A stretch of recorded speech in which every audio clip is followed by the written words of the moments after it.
اللهم صل على محمد وآل محمد. اعوذ باللہ من الشیطان اللعین الرجیم. بسم اللہ الرحمن الرحیم. رب اشرح لی صدری ویسر لی امری واحلل عقدۃ من لسانی یفقہوا قولی. ان اللہ وملائکتہ یصلون علی النبی یا ایھا الذین آمنوا صلوا علیہ وسلموا تسلیما.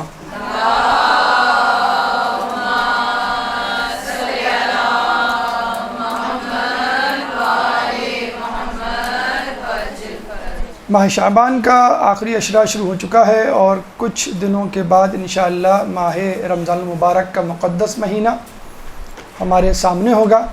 چنانچہ اسی مہینے کو موضوع سخن بناتے ہوئے آپ کے سامنے چند گزارشات رکھنی ہے.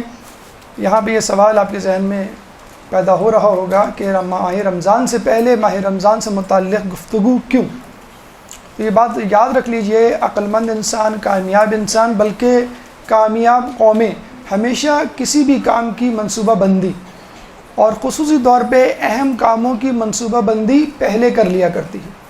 دوسری جنگ عظیم کے بعد امریکہ میں جو اجلاس ہوا، اس اجلاس میں 50 سال بعد امریکہ میں ہونے والے ایک اہم مسئلے یعنی ٹریفک جیم کے حوالے سے گفتگو ہوئی. یعنی جو ٹریفک جام آج سے 50 سال بعد ہونے والا تھا، انہوں نے اس کی منصوبہ بندی پہلے کر لی.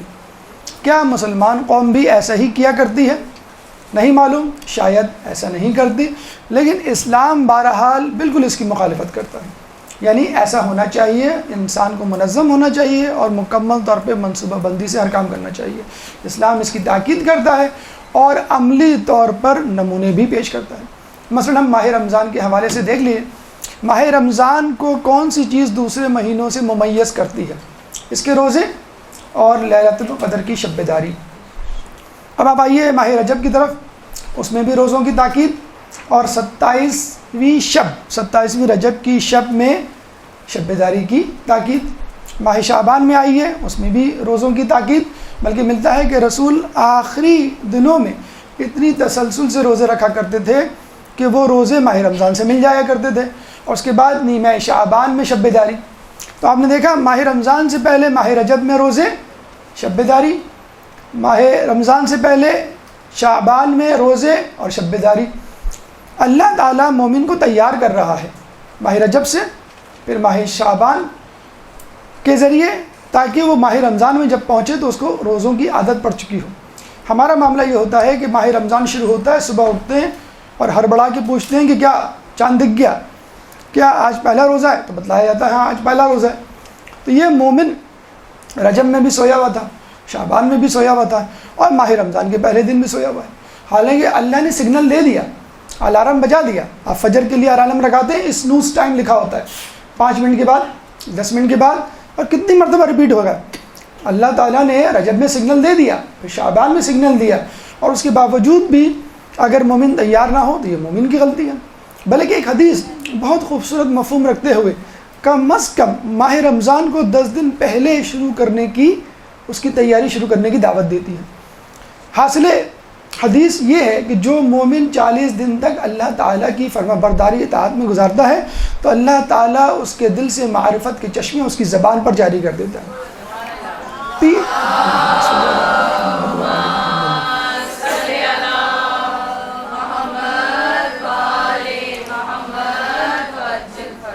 دن ماہ رمضان کے اور 10 دن ماہ رمضان سے پہلے بہترین وقت ہے. اگر آپ ابھی بھی نہیں جاگے ماہ رجب میں اور ماہ شعبان میں تو خدا را اب جاگ جائیے. یہ 10 دن روزے رکھیے اور اس کو ماہ رمضان سے ملا دیجئے. انشاءاللہ ماہ رمضان کے جو شروع کے سائیڈ ایفیکٹس ہیں، بدن میں درد ہونا، سر میں درد ہونا، چڑچڑاپن ہونا، غصہ آنا، بد انتظامی، کھانوں کے معاملات کا الٹ پلٹ ہونا، نیند کا آنا، یہ تمام چیزیں ان 10 دنوں میں کر لیجئے. بائی دا ٹائم ماہ رمضان شروع ہو آپ اس میں ایڈجسٹ ہو چکے ہوں گے. ورنہ ہوتا کیا ہے، ماہ رمضان شروع ہوتا ہے، شروع کے 10-15 دن نیند کی ایڈجسٹمنٹ، کھانوں کی ایڈجسٹمنٹ، کھانے پکانوں اور پکوان کی ایڈجسٹمنٹ، اور غصے اور اپنی بیڈ ہیبٹس کو کنٹرول کرنے کی ایڈجسٹمنٹ میں گزر جاتے ہیں. اور جب روزوں میں مزہ آنا شروع ہوتا ہے تو روزے کا وقت ختم ہو جاتا ہے، ماہ رمضان کے جانے کا وقت ختم ہو جاتا ہے، اور انسان افسوس کرتا ہے، روزے دار افسوس کرتا ہے کہ میں نے تو اب رمضان کا مزہ چکھنا شروع کیا تھا۔ تو بھی آپ کو کس نے کہا تھا کہ ماہ رمضان شروع ہونے پر آپ روزہ رکھیں؟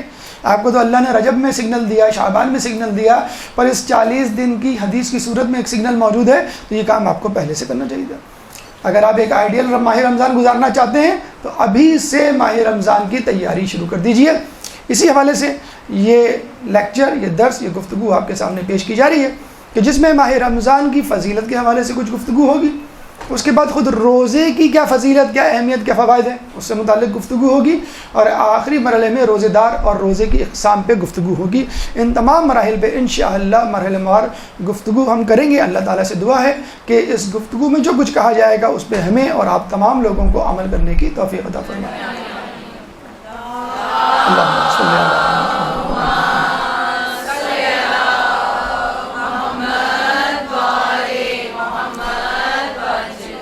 ہم ماہ رمضان کی تیاری کب شروع کرتے ہیں؟ ماہ رجب، ماہ شعبان یا 10 دن پہلے میکسیمم۔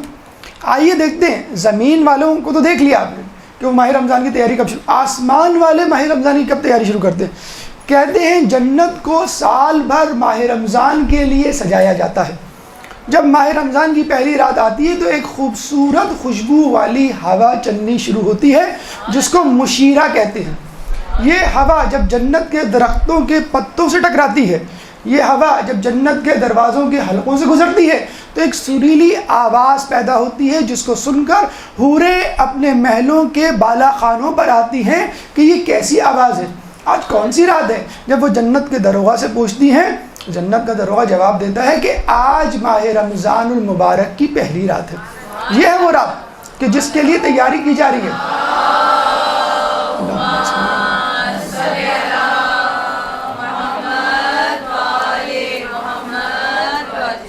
پھر اللہ تعالیٰ جنت کے دروغہ رضوان سے کہتا ہے کہ جنت کے تمام دروازے کھول دو کہ میرے رسول کی امت کے روزے داروں نے روزہ رکھنا ہے۔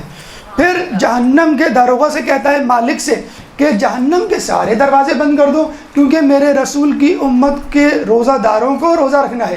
پھر جبرائیل علیہ السلام کو حکم دیا جاتا ہے کہ زمین پر جاؤ اور تمام شیاطین کو مقید کر دو، ان کے گلوں میں توق ڈال کے، گلے میں توق ڈال کے ان کو سمندر میں پھینک دو۔ اور صرف یہی نہیں، ہر شیطان پر 7 فرشتے متعین کیے جاتے ہیں کہ وہ اپنی قید سے ادھر ادھر نہ جانے پائیں۔ یہ بالکل ایسا ہی ہے کہ آپ امتحان دیتے ہیں تو آپ کی امی، آپ کے ابو ایک خصوصی اہتمام کرتے ہیں، آپ کا کمرہ الگ کر دیتے ہیں، آپ کا کارنر الگ کر دیتے ہیں، آپ کی ٹیبل الگ کر دیتے ہیں، آپ کے کھانے پی کا انتظام کرتے ہیں، ٹی وی بند کر دیتے ہیں، ٹی وی آہستہ کر دیتے ہیں، بچوں کہتے ہیں کہ بیٹا باجی کو، بیٹا بھائی کو تنگ مت کرنا، اس کے ایگزام ہو رہے ہیں، آہستہ بات کرو، بھائی سے کہو کہ بھائی کو کوئی کام نہ دو، ہر قسم کا آرام پہنچایا جاتا ہے۔ تو اللہ تعالیٰ نہ صرف جنت کو سجاتا ہے بلکہ جنت کی تیاری کرنے والوں کی حفاظت کا مکمل انتظام ہوتا ہے کہ یہ نہ ہو کہ مومن نیکیوں کی جمع پونجی لیتا ہوا آئے اور رستے میں شیطان اس کو اغوا کر لے، ہائی جیک کر لے اور اس کا سارا مال لوٹ کے چلے جائے۔ نہیں، اللہ تعالیٰ مکمل تمام رہداریوں کا، تمام راستوں کی حفاظت کا بندوبست کرتا ہے کہ مومن جو بھی نیکی کرے مکمل طور پہ مجھ میں میرے تک پہنچ جائے۔ یہ نہ ہو کہ بیچارہ مومن ماہ رمضان کے ختام تک کہے کہ اگر شیطان نہ ہوتا تو میں یہ کر لیتا، میں وہ کر لیتا۔ چنانچہ شیطان کو بھی بند کر دیا، تمام رکاوٹیں مسدود کر دی۔ اگر اب کوئی غلطی ہوگی تو آپ کی اپنے نفس کی غلطی ہے، یہ آپ کا اپنا قول و فعل ہے جس کی وجہ سے آپ ماہ رمضان کی برکتوں کو سمجھنے سے قاصر ہوں گے۔ ماہ رمضان میں جنت کو سجایا جاتا ہے، اور وہ جنت کے جو مشتاق ہوتی ہے ماہ رمضان میں روزہ رکھنے والوں کی، آپ نے یہ حدیث سنی ہوگی کہ جنت مشتاق ہے 4 لوگوں کی۔ کن لوگوں کی؟ سلیمان کی، ابو ذر غفاری کی، مقداد کی، عمار یاسر کی۔ اب یہ حدیث بھی سن لیجئے کہ جنت مشتاق ہے 4 لوگوں کی، بھوکے کو کھانا کھلانے والے کی، اپنی زبان کی حفاظت کرنے والے کی، ماہ رمضان میں روزہ رکھنے والے کی، اور تلاوت قرآن پاک کرنے والے کی۔ اب لوگوں کو ایک اشتیاق ہوتا ہے کہ ہم معصوم نہیں بن سکتے، ہم امام نہیں بن سکتے، ہم جو ہے نبی نہیں بن سکتے، ہم غیر معصوم کے برابر تو درجہ حاصل کر سکتے، کاش کہ ہم رسول کے زمانے میں پیدا ہوتے تو تھوڑی سی تقدو کر کے شاید ان 4 کے برابر پہنچ جاتے۔ تھے تو بہرحال غیر معصوم، تو آئیے اللہ تعالیٰ آپ کو موقع دیتا ہے، ان 4 اعمال کو انجام دیجئے اور ان 4 افراد کے برابر پہنچیے۔ کیا مشکل کام ہے کسی بھوکے کو کھانا کھلانا؟ کیا آپ کو یہ کہا جا رہا ہے کہ آپ روزانہ عمر بھر کھانا کھلائیں؟ کیا آپ کو کہا جا رہا ہے کہ کسی 5 اسٹار میں کھانا کھلائیں؟ ایک لقمہ، ایک کھجور نہیں کافی ہے بھوکے کو کھانا کھلانے کے حوالے سے، ثواب سمیٹنے کے حوالے سے۔ اپنی زبان کی حفاظت کرنا کون سا مشکل کام ہے؟ کسی کام کو کرنا مشکل ہوتا ہے، کسی کام کو نہ کرنا آسان ہوتا ہے۔ آپ کو تو کہا جا رہا ہے کہ زبان نہیں چلانی بلکہ زبان کو روکنا ہے۔ روکنا یا نہ کرنا زیادہ آسان کام ہے۔ پھر آپ کو کہا جا رہا ہے کہ تلاوت قرآن پاک کون سا ایسا مشکل کام ہے؟ اگر قرآن نہیں بھی سامنے ہے تو جتنی صورتیں آپ کو یاد ہیں اس کی تلاوت کرتے رہیے، روزانہ کرتے رہیے، ہر لمحے کرتے رہیے، آپ کو یہ ثواب ملتا رہے گا۔ پھر ماہ رمضان میں روزے رکھنا کوئی مشکل کام نہیں۔ سب بہن بھائی، ماں باپ، تمام رشتہ دار روزے رکھ رہے ہیں، آپ بھی روزے رکھ لیے، پورا ماحول، پورا معاشرہ روزہ رکھ رہا ہے، آپ بھی روزہ رکھ سکتے ہیں۔ اور ایک عجیب بات، اگر آپ غور کریں کہ یہ چاروں صفات، یہ چاروں کام ایک آدمی میں جمع ہو سکتے ہیں۔ یعنی ماہ رمضان میں آپ جب کسی بھوکے کو افطار کرواتے ہیں، آپ نے وہ والا ثواب بھی سمیٹ لیا کہ جو کسی بھوکے کو کھلانے کا ہے۔ آپ ماہ رمضان میں اپنی زبان پر قابو رکھتے ہیں، آپ نے وہ ثواب بھی سمیٹ لیا جس کے بارے میں کہا گیا جو حفاظت کرتا اپنی زبان کی اس کی جنت مشتاق ہوتی ہے۔ مجھے بتائیے ماہ رمضان کے علاوہ وہ کون سا مہینہ ہے کہ جس میں مومن کو تلاوت کرنے کا جی چاہتا ہے؟ ماہ رمضان بہترین مہینہ ہے، قرآن اس میں اترا اور آدمی کا دل زیادہ متوجہ ہوتا ہے قرآن کی طرف، اور روزے تو آپ رکھ ہی رہے ہیں۔ تو ماہ رمضان میں روزہ رکھنے والا فرد یہ جب 3 کام کرتا ہے تو یوں سمجھ لیجئے نہ صرف جنت اس کی مشتاق ہوتی ہے بلکہ 4 گنا زیادہ مشتاق ہوتی ہے، کیونکہ وہ چاروں کام ایک ساتھ انجام دے رہا ہوتا ہے۔ لیکن اگر آپ چاہتے ہیں، اور کچھ لوگ بجا چاہتے ہیں، کہتے ہیں ہمیں ان کے برابر نہیں، ہمیں تو ان سے آگے نکلنے کی فکر ہے، آئیے آپ کو ہم نبی کے برابر پہنچا دیتے ہیں۔ موسیٰ علیہ السلام کوہ طور پہ گئے، اللہ سے کلام کیا، دل میں یہ خیال آیا کیا میرے برابر بھی کوئی محترم اور مکرم شخص ہے؟ تو اللہ نے جواب دیا، میرے رسول کی امت کے آخری زمانے میں ماہ رمضان میں روزہ رکھنے والے روزہ دار تمہاری طرح مکرم اور محترم ہوں گے۔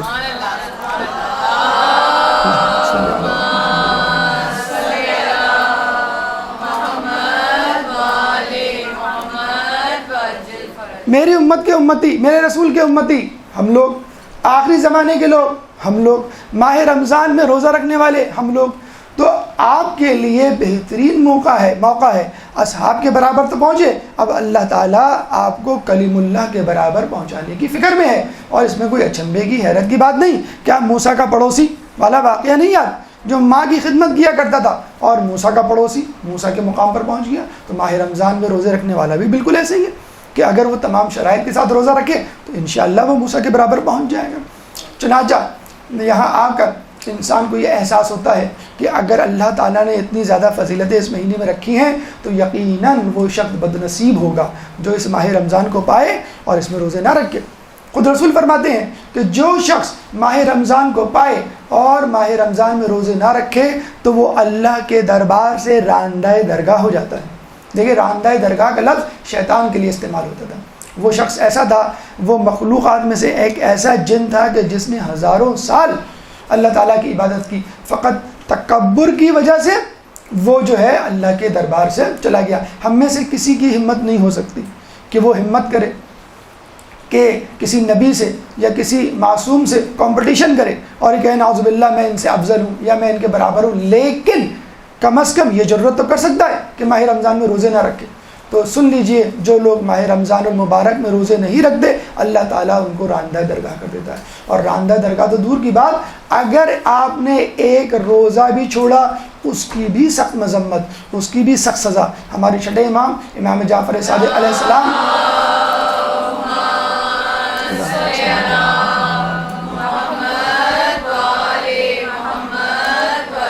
جس نے ماہ رمضان کا ایک روزہ بھی چھوڑا گویا اس کے جسم سے روح ایمانی نکل گئی۔ کتنی بڑی سخت سزا ہے۔ اگر اللہ تعالیٰ اتنی بڑی جزائیں دے رہا ہے تو اس کا یہ حق بنتا ہے کہ ان جزاؤں کو، ان ہدیوں کو، ان تحفوں کو ٹھکرانے والے کو راندہ درگاہ کر دے، ٹھکرانے والے کو کہ جسم سے روح ایمانی نکال لے۔ آپ کی بہت پسندیدہ شخصیت، آپ کی والدہ، آپ کے والد، آپ کی چچا آپ کو تحفہ دیتے ہیں اور آپ کہتے ہیں مجھے نہیں چاہیے تحفہ، مجھے نہیں استعمال کرنا آپ کا تحفہ، اس قابل نہیں کہ میں استعمال کروں، تو یقیناً وہ ناراض بھی اتنا ہی ہوں گے جتنا پہلے خوش ہوا کرتے تھے۔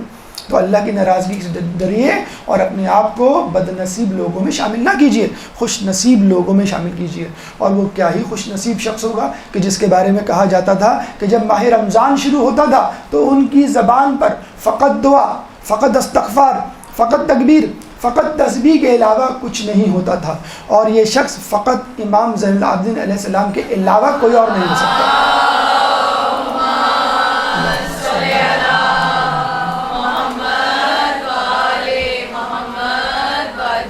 ذو الصفنات کہلانے والا، امام سید الساجدین کہلانے والا، زین العابدین کہلانے والا، کہ جس کی تعریف کی گئی مختصر ترین الفاظوں میں تو کہا گیا کہ دن میں بستر نہیں لگتا، دستر نہیں لگتا، اور رات میں بستر نہیں لگتا، جو اتنے سجدے کرے کہ گٹے پڑ جائیں، اور سال میں 2 مرتبہ ایک شخص ان گٹوں کو، ان نشانات کو کاٹنے کے لیے آئے، جو ایک ایک رات میں 1000 رکعت نفل پڑھ لے، تو اس کا ماہ رمضان کیسا ہوگا ذرا تصور کیجئے۔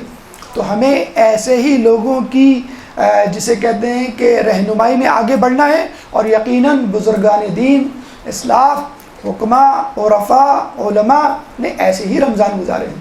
کہا جاتا ہے بزرگوں کے بارے میں کہ وہ ماہ رمضان سے پہلے 6 مہینے ماہ رمضان کا انتظار کیا کرتے تھے، اور جب ماہ رمضان آتا تھا تو اس میں جت جایا کرتے تھے، مشغول ہو جایا کرتے تھے ذکر و اذکار میں، اور ماہ رمضان کے جانے کے بعد 5 مہینے تک اس بے قراری میں گزار دیتے کہ پتہ نہیں ہمارے اعمال قبول ہوئے کہ نہیں ہوئے۔ رمضان سے پہلے، ماہ رمضان سے پہلے ماہ رمضان کے لیے بےتابی، انتظار ماہ رمضان، اور ماہ رمضان کے بعد بے قراری رمضان کہ ہم نے جو اعمال کیے وہ قبول ہوئے کہ نہیں قبول ہوئے۔ زندگی میں 2 ہی گھڑیاں گزری ہیں کٹن، ایک تیرے آنے سے پہلے، ایک تیرے جانے کے بعد، تو یہی تیرے کی جگہ آپ ماہ رمضان لگا دیجئے اور ماہ رمضان کے لیے بے قرار ہوئیے، پہلے اور بعد میں، گویا آپ ماہ رمضان کے لیے جی رہے ہیں۔ اور یہ کوئی حیرت کی بات نہیں، جب آسمان والے پورے سال ماہ رمضان کے لیے تیاری کر سکتے ہیں تو ایک مومن پورے سال ماہ رمضان کی یادوں میں کیوں نہیں کھو سکتا، جس کے لیے خود رسول فرماتے ہیں اگر مومن کو معلوم ہو جائے کہ ماہ رمضان میں کتنی برکتیں، سعادتیں، فوائد ہیں، تو وہ یہ خواہش کرے کہ کاش ماہ رمضان پورے سال رہتا۔ ایک درود پڑھ دے محمد والے۔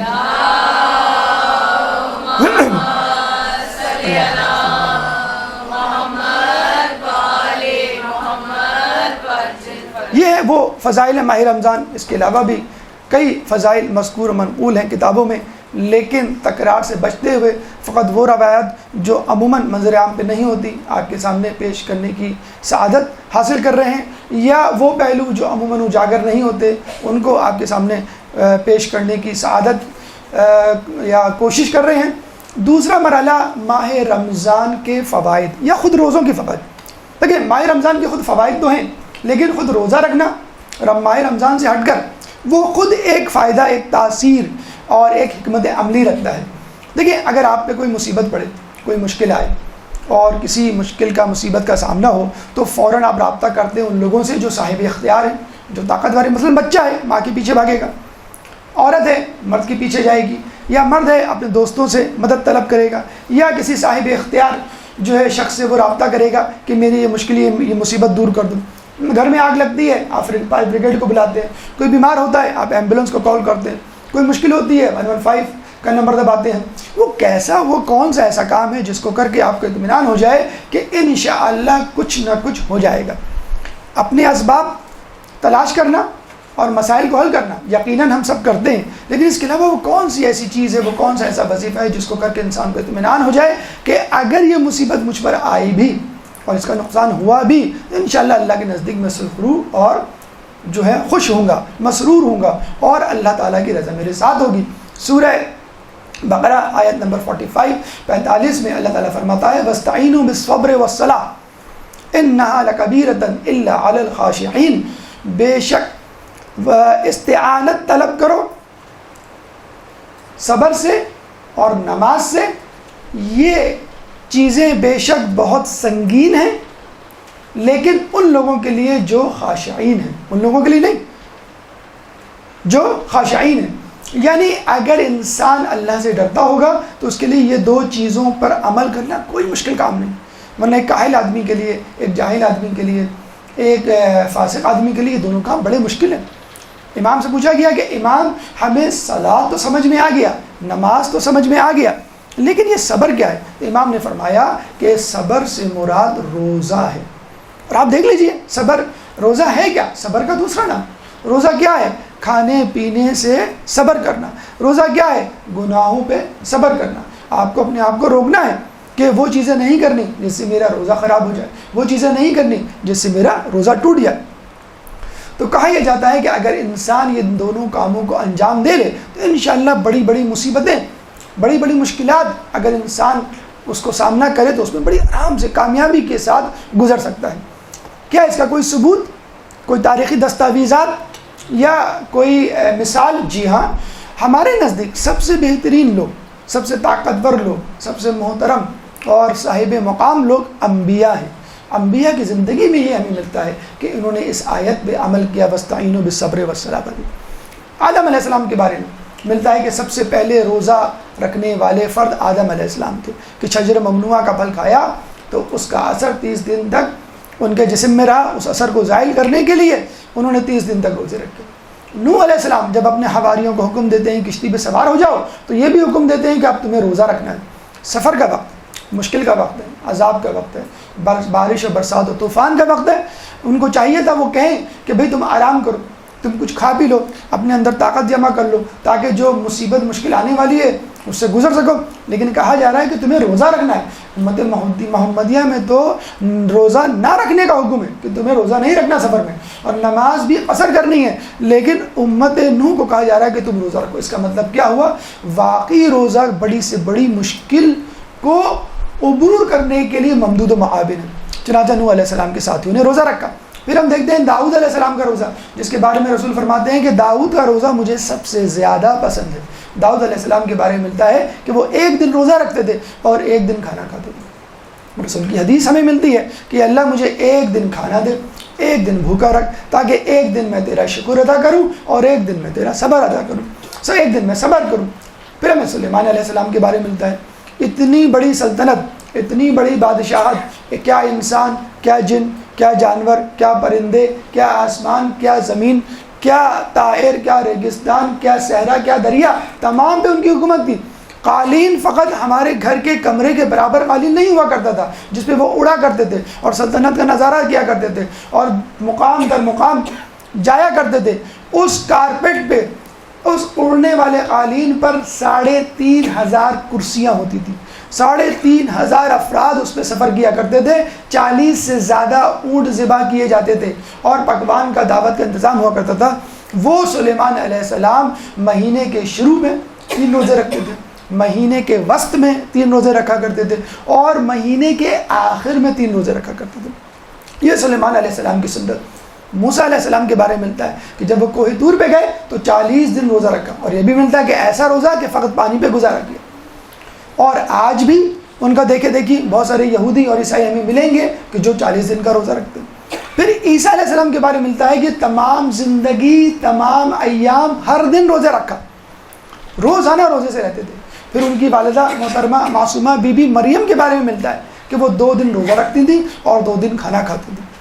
پھر یحییٰ علیہ السلام کی والدہ کے بارے میں ملتا ہے کہ انہوں نے تو چپ کا روزہ رکھا، یعنی پہلے زمانے میں رسول کی امت سے پہلے، رسول سے پہلے امتوں پر گفتگو کا بھی روزہ ہوتا تھا، فقط کھانے پینے کا روزہ نہیں۔ ہمارے یہاں بھی خیر گفتگو کا روزہ ہوتا ہے، منہ ترا ہوا ہوتا ہے، شکر پہ 12 بج رہے ہوتے ہیں، چہرہ لٹکا ہوا ہوتا ہے اور آدمی منہ سے کچھ کہہ نہیں رہا ہوتا ہے، وہ مجبوراً ایک چپ کا روزہ ہوتا ہے، لیکن چپ کا روزہ بھی رکھنا چاہیے۔ اگر بنا نہ منائے تو ایک حدیث آپ کی سماعت کی نظر کروں کہ رسول اللہ نے کہا کہ میں نے جہنم میں عورتوں کو زیادہ دیکھا، جہنم میں مردوں سے زیادہ عورتیں تھیں۔ تو لوگوں نے پوچھا وہ کیوں؟ لوگوں نے کہا کثرت کلام، رسول نے کہا کثرت کلام کی وجہ سے۔ چنانچہ ماہ رمضان کا مہینہ ہے، نہ صرف کھانے پینے کا روزہ رکھیے، گفتگو کا بھی روزہ رکھیے، اس کو بھی آزما کے دیکھیے۔ یوگا سیکھنے والے افراد سے پوچھیں تو وہ آپ کو بتائیں گے کہ یوگا کی جو اسپیشل VIP انٹینسو ٹریننگ ہوتی ہے، اس میں شروع میں ان کو کہا جاتا ہے کہ آپ کو بس یس اور نو سے کام چلانا ہے، آپ کو اشاروں سے کام چلانا ہے، آپ کو بولنا نہیں ہے۔ اور یہ حقیقت ہے کہ انسان کا کلام اس کو نہ صرف گناہوں میں مبتلا کرتا ہے بلکہ اس کی خود اعتمادی میں کمی کرتا ہے. جب انسان خاموش ہوتا ہے، بلکہ حدیث میں ملتا ہے کہ اگر مومن خاموش ہے تو سمجھ جاؤ کہ اسرار الہی اس پر اتر رہی ہے. اگر آپ مومن ہیں اور خاموش ہیں تو انشاءاللہ اسرار الہی آپ پر اتریں گے. یہ ہے گفتگو کا روزہ. اس کو بھی اس ماہ رمضان میں ٹرائی کیجیے. درود پڑھ دیں محمد والے.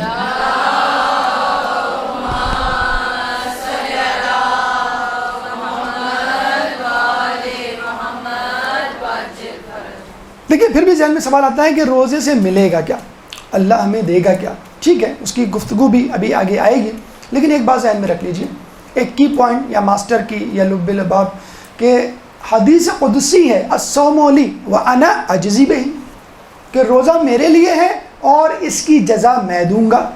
کتنی عجیب بات ہے. گویا اللہ تعالیٰ نے ایک پراسرار سی خاموشی رکھی ہے. اللہ تعالیٰ نے ایک بند کمرہ رکھ دیا ہے کہ اس کمرے کے اندر تمہاری جزا ہے، لیکن کتنی ہے وہ میں جانتا ہوں.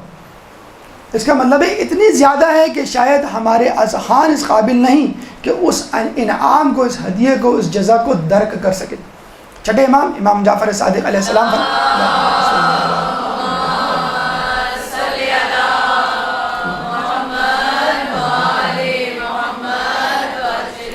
چھٹے امام فرماتے ہیں کہ اللہ نے قرآن میں ہر عبادت کا ثواب رکھا ہے سوائے نماز شب کے. اس کا مطلب کیا ہوا کہ نماز شب پڑھنے سے اتنا ثواب ملتا ہے، اتنا ثواب ملتا ہے کہ قرآن بھی اس کو کنٹین نہیں کر سکتا، مکمل ثواب کو ایبزارب نہیں کر سکتا. اچھا، آپ نے روزے کے لیے بھی سن لیا کہ یہ میرے لیے، میں اس کی جزا دوں گا. نماز شب کے لیے بھی آپ نے دیکھ لیا کہ بس اتنا ثواب ہے کہ میں بتا نہیں سکتا، قرآن میں لکھ نہیں سکتا. کیوں؟ دونوں عبادتوں کی ایک جیسی جزا، مخفی خفیہ جزا، کہ بس اللہ کو معلوم ہے، آپ درک نہیں کر سکتے، آپ نہیں سمجھ سکتے، اس لیے کہ دونوں عبادتیں مخفی اور خفیہ عبادتیں ہیں. نماز کے لیے مسجد میں جاتے ہیں، لوگوں کو پتہ چل جاتا ہے. نماز کے لیے آپ اٹھتے ہیں، لوگوں کو اٹھاتے ہیں. نماز فجر آپ کو پتہ چل جاتا ہے، لوگوں کو پتہ چل جاتا ہے. لیکن نماز شب میں آپ چپکے سے اٹھتے ہیں، کمرے کے کونے میں جا کے نماز پڑھتے ہیں، کسی کو نہیں پتہ چلتا، نہ کسی کو اٹھاتے ہیں. ویسے خیر اٹھانا تو چاہیے، اور لوگوں کو پتہ بھی نہیں چل پاتا کہ آپ نے نماز شب پڑھی ہے. روزہ بھی اسی طرح کی عبادت ہے، کسی کو نہیں پتہ کہ آپ نے روزہ رکھا ہوا ہے کہ نہیں. لیکن روزہ اخفا میں، خفیہ ہونے میں اور چھپنے چھپانے میں نماز شب سے بازی لے گیا. اگر فرض کر لیجئے نماز شب پڑھتے ہوئے کوئی شخص دروازہ کھول کے اندر آ جاتا ہے، آپ اس کو لاک کرنا بھول جاتے ہیں، تمام در احتیاط کے باوجود آپ کوشش کرتے ہیں کہ مجھے کسی کو نہ پتہ چلے کہ میں نماز شب پڑھ رہا ہوں یا پڑھ رہی ہوں. اگر کوئی آ جاتا ہے تو جب وہ شخص آپ کے سامنے کھڑا ہوگا تو پہچان جائے گا کہ آپ کے رکوع و سجود سے اندازہ لگا لے گا کہ آپ نماز شب پڑھ رہے ہیں. لیکن روزے دار کے سامنے اگر کوئی شخص کتنا قریبی کیوں نہ ہو، کھڑا ہوا ہو، وہ نہیں بتا سکتا کہ روزے میں کسی خاص ایکشن کی ضرورت تو ہے ہی نہیں، نماز کی طرح رکوع و سجود اور تشہد اور قیام کی. روزے میں تو آپ کو روٹین میں جو ہے اپنے روٹین کو جاری رکھنا ہے اور کسی کو پتہ بھی نہ چلے. تو روزہ پراسراریت میں، اسرار میں، اخفا ہونے میں نماز شب سے بازی لے گیا. بلکہ روزے میں اگر روزہ توڑنے کا جی چاہے، گھر میں کوئی نہیں ہوتا، کھڑکی دروازے بند ہیں، فریج کا دروازہ کھولیں کچھ بھی کھا لیں، آپ کچن کا کیبنٹ کھولیں کچھ بھی آپ منہ میں ڈال لیں، کسی کو کیا پتہ، اور منہ صاف کر کے کلی کر کے آپ آ جائیں، کوئی نہیں پہچان سکتا آپ نے روزہ توڑا ہے کہ نہیں. آپ جو ہے وہ وضو کر دیں، 3 کلیاں کر دیں، 2 کلیاں اندر 1 کلی باہر، کسی کو کیا پتہ کہ بھی آپ نے کتنی کلیاں. بچے کرتے ہیں ایسی حرکت اور وہ کہہ سکتے ہیں، حتیٰ کہ بچوں کو بھی دیکھا گیا ہے کہ وہ بتلا دیتے ہیں، ہاں امی میرا روزہ ٹوٹ گیا، میں نے جو ہے فلاں چیز کھا لی. تو بڑے تو کیا، بچے بھی بتلا دیتے ہیں، بچے بھی بالکل پورے خلوص سے کام لیتے ہیں. تو اس کا مطلب یہ ہوا کہ روزہ ایک ایسی عبادت ہے کہ جس میں اخلاص اتنا زیادہ ہے کہ شاید کسی اور عبادت میں نہ ملے. خود مولا کائنات حضرت علی ابن ابی طالب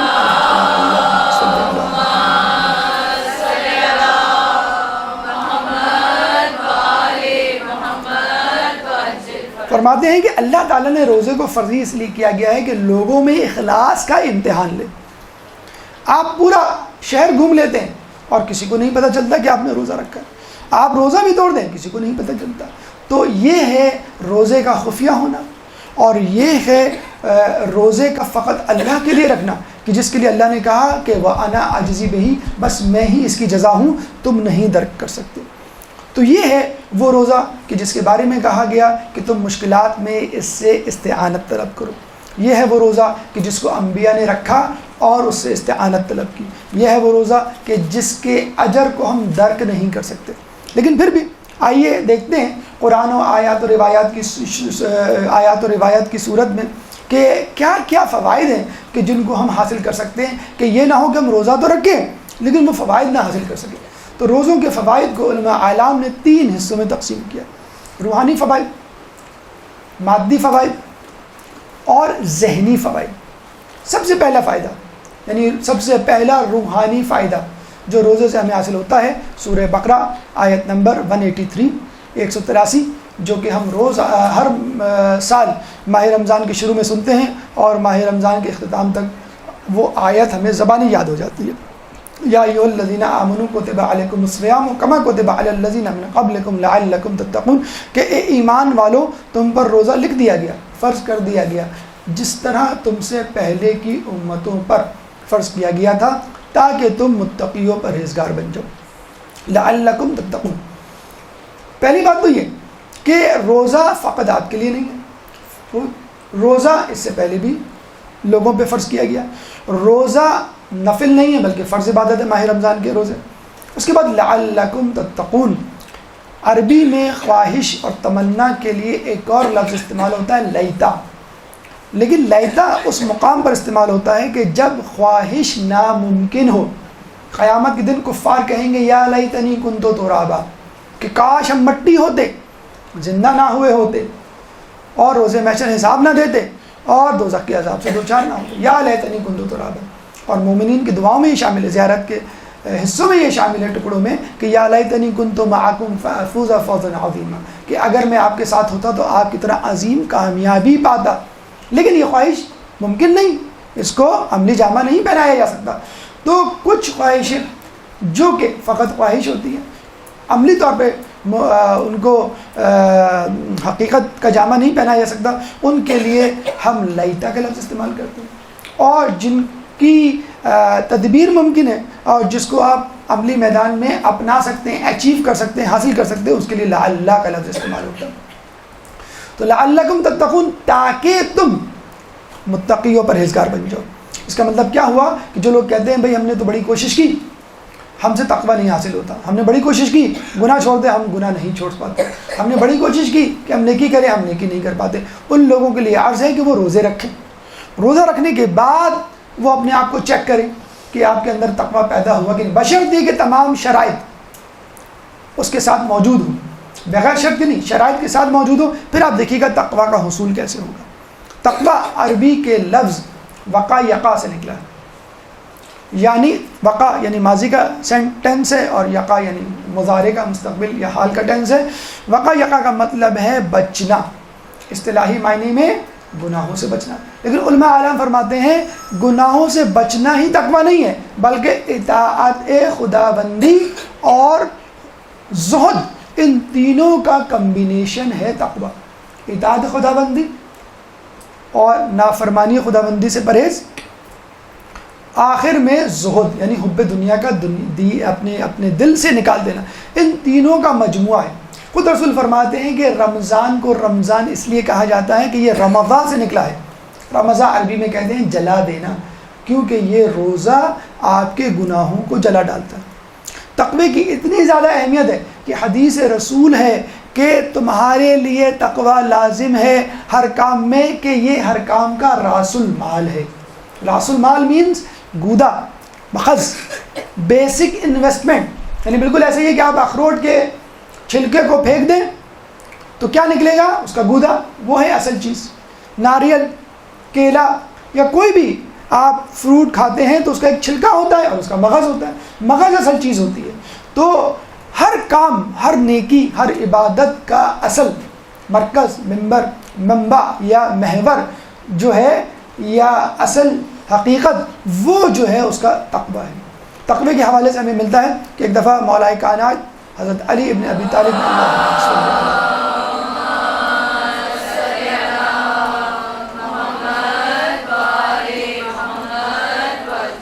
مولا کائنات رسول سے پوچھتے ہیں کہ اے اللہ کے رسول, اگر میں اس ماہ رمضان کو پاؤں تو کیا عمل کروں, تو رسول فرماتے ہیں گناہوں سے بچو.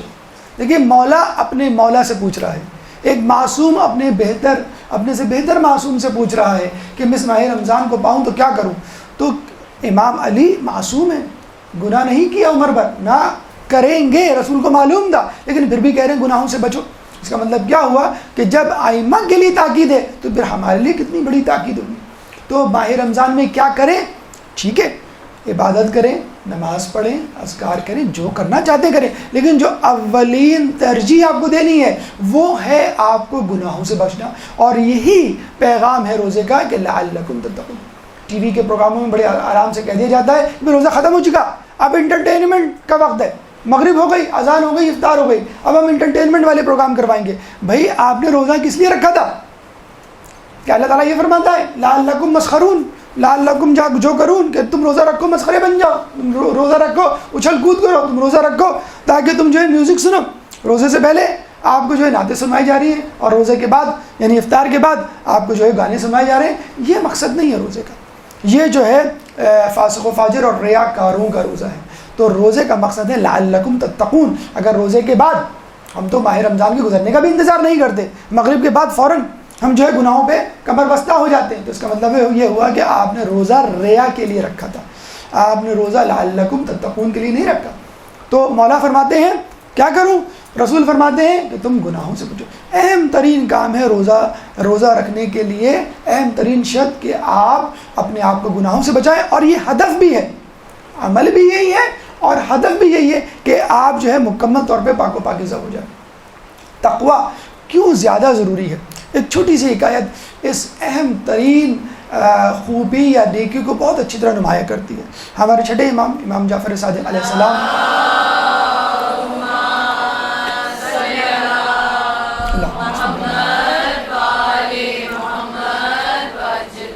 کچھ لوگ آئے اور کہنے لگے کہ فلاں شخص بڑا نیکوکار ہے, بڑا ہمدرد ہے, بڑا خیر خواہ ہے, بڑا لوگوں کی مدد کرتا ہے. تو امام جو ہے خود بنفس نفیس اس کو دیکھنے کے لیے, اس کو چیک کرنے کے لیے گئے. رستے ہی میں اتفاقاً وہ مل گیا, لیکن عجیب حالت میں ملا کہ وہ ایک دکان سے چوری کر رہا تھا. اس نے ایک پھل کی دکان سے 3 پھل چرائے, آگے گیا نان بائی کی دکان سے 1 روٹی چرائی. یہ 4 چیزیں لے کے وہ آگے بڑھا اور راستے میں ایک فقیر کو وہ 4 چیزیں دے دی. امام نے اس کو پیچھے سے آواز دی, اے شخص تو نے یہ کیا کیا؟ میں نے تو تیرے بارے میں بڑی نیکوکاروں والی باتیں سنی تھی کہ تو بڑا نیکوکار ہے. تو اس شخص نے کہا کہ میں کیسے نیکوکار نہیں, کیا آپ نے قرآن نہیں پڑھا؟ نعوذ باللہ اس شخص کو کہہ رہا ہے جس کے بارے میں کہا جاتا ہے فاسألوا اہل الذکر, کہ اگر تم کو نہیں معلوم ہو اہل ذکر سے پوچھ. تو وہ امام کو کہتا ہے کہ آپ نے قرآن نہیں پڑھا, قرآن میں لکھا ہے کہ ہم تمہیں ایک نیکی کا 10 گنا اجر دیں گے, لیکن گناہوں کے بارے میں کہیں نہیں لکھا کہ ہم 10 مرتبہ 10 گنا تم کو سزا دیں گے. چنانچہ میں نے 4 چیزیں چھڑائیں, 1 روٹی اور 3 پھل, تو اللہ تعالیٰ مجھے 4 گناہوں کے برابر سزا دے گا. ٹھیک ہے, میرے کھاتے میں میرے نامہ اعمال میں 4 گناہ لکھ دیے گئے, لیکن آپ یہ بھی تو دیکھیے میں نے یہ 4 چیزیں اللہ کی راہ میں تقسیم کی, اور اللہ فرماتا ہے کہ میں 1 کے بدلے 10 گناہ دوں گا. چنانچہ 4 نیکیاں کی میں نے, 4 چیزیں اللہ کی راہ میں دی, 40 نیکیاں کمائی. 40 نفی 4, 36 نیکیاں ابھی بھی میرے پاس ہیں اور میں فائدے میں ہوں. اب امام کی باری تھی. امام نے کہا کہ کیا تو نے قرآن نہیں پڑھا؟ اور اس کے سامنے پھر سورہ مائدہ کی آیت نمبر 27 تلاوت کی, انما یتقبل اللہ من المتقین, کہ اللہ تعالیٰ اعمال فقط متقیوں ہی کے قبول کرتا ہے. اگر آپ یہ سمجھیں کہ بھئی میں گناہ بھی کروں گا اور نیک عمل بھی کروں گا, میں چوری بھی کروں گا اور مسجد بھی بناؤں گا, میں اسمگلنگ بھی کروں گا اور مدرسے میں پیسے بھی دوں گا, میں کمپنیاں بھی بناؤں گا اور لوگوں میں لیپ ٹاپس بھی تقسیم کروں گا, میں جو ہے اچھے کام بھی کروں گا اور برے کام بھی کروں گا, اور انشاءاللہ اللہ تعالیٰ 10 گناہ کے حساب سے مجھے نیکیوں کا اجر دے گا. یاد رکھ لیجئے, جو فاسق و فاجر ہوتا ہے اس کا کوئی عمل قبول نہیں ہوتا. بڑے مزے سے ہم کہہ دیتے ہیں کہ بھئی فلاں سیلیبریٹی برا صحیح, فلاں اداکارہ بری صحیح, بہرحال اس نے عمرہ کر لیا ہے, اب وہ اچھی ہو گئی ہے, اب وہ ٹی وی پہ پروگرام کر رہی ہے, اب وہ اچھی ہو گئی, اب وہ بے پردہ گھوم رہی ہے, اس کے بارے میں کسی کو شعور نہیں. فلاں اداکار فلاں سیاستداں بڑا اچھا ہے, لوگوں کی مدد کرتا ہے, لیکن جو چیٹنگ فراڈ اور غبن سے وہ پیسہ کما رہا ہے اس کے بارے میں لوگوں کو کوئی فکر نہیں, تو اس کے یہ اعمال قبول نہیں ہوں گے کیونکہ وہ فاسق و فاجر ہے. چنانچہ نیک عمل کرتے ہوئے برائیاں کرنا اور اس بات کی امید کرنا کہ اللہ تعالیٰ ہمیں نیکیوں کا زیادہ اجر دے گا، چنانچہ اگر ہم برائیاں کرتے بھی رہیں تو نیکیاں ہماری برائیوں پہ غالب آ جائیں گی۔ اور جہاں تک یہ بات کچھ لوگ کہتے ہیں بھئی اگر اس نے مسجد بنائی تو کم از کم نمازیوں کو فائدہ تو ہوا، اگر اس نے مدرسے میں عطیہ دیا تو کم از کم مدرسے میں لوگ آ کر علم تو حاصل کرنے لگے۔ تو یاد رکھ لیجئے احادیث میں آیا ہے کہ اللہ تعالیٰ اپنے دین کا کام فاسق و فاجر سے بھی لیتا ہے۔ دنیا میں بہت سے ایسے لوگ گزرے، انہوں نے مسجدیں بنائی ہیں، انہوں نے مدرسے قائم کیے ہیں اور لوگوں کی امداد کی ہے، لیکن مسلسل گناہ کا چرخہ چلتا رہا ہے، چنانچہ ان کو اپنی نیکیوں کا صلہ یا جزا جو ہے وہ نہیں ملنے والی۔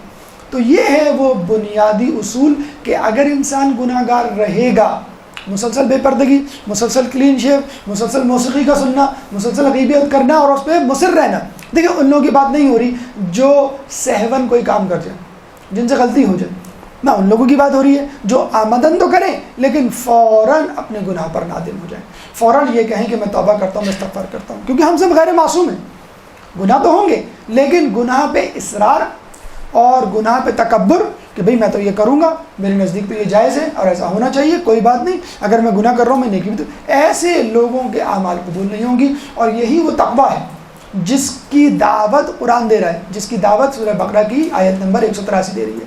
تو سب سے پہلا ٹارگٹ انسان کا ماہ رمضان میں روزہ رکھنے کے حوالے سے حصول تقویٰ، دوسرا ہدف ماہ رمضان میں روزہ رکھنے کے حوالے سے حصول طہارت۔ ایک درود پڑھ دے محمد والے محمد۔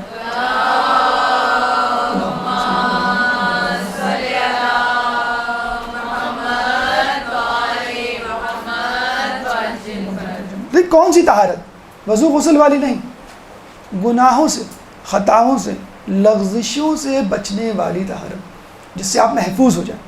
ایک دفعہ جابر بن عبداللہ انصاری رسول کے پاس بیٹھے ہوئے تھے تو رسول نے کہا کہ دیکھو جابر، یہ ماہ رمضان المبارک ہے، اس میں جو دن میں روزے رکھے اور رات کے کچھ حصے میں عبادت کرے، اپنے شکم اور شرمگاہ کو حرام کام سے روکے اور اپنی زبان کی حفاظت کرے، تو وہ اس مہینے سے اس طرح باہر آئے گا جیسے کوئی بچہ ماں کے پیٹ سے، جس طرح پیدائش کے وقت بچہ معصوم ہوتا ہے، اسی طرح انشاءاللہ ماہ رمضان کے جانے کے بعد ہم سب پاک و پاکیزہ ہو جائیں گے۔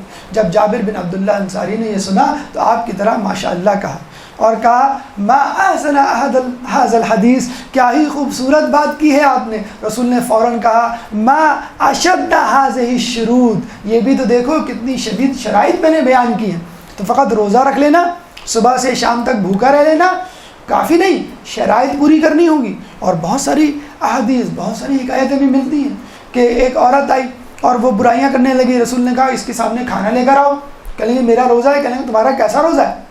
رسول نے الٹیاں کروائیں تو گوشت کے ٹکڑے نکلے کیونکہ وہ غیبت کرتی رہی۔ تو یہ کیسا روزہ ہے کہ جس میں انسان ٹی وی دیکھ رہا ہے، ٹی وی پہ معیوب اور غلط اور حرام پروگرامات دیکھ رہا ہے، موسیقی سن رہا ہے، غیبت کر رہا ہے، اور اس کے باوجود وہ یہ چاہے کہ مجھے رمضان کے فوائد۔ تو ما اشد هذه شروط کو ذہن میں رکھیے، شرائط کے ساتھ روزہ رکھنا ہے تب آپ کو تقویٰ ملے گا ورنہ تقویٰ نہیں ملے گا۔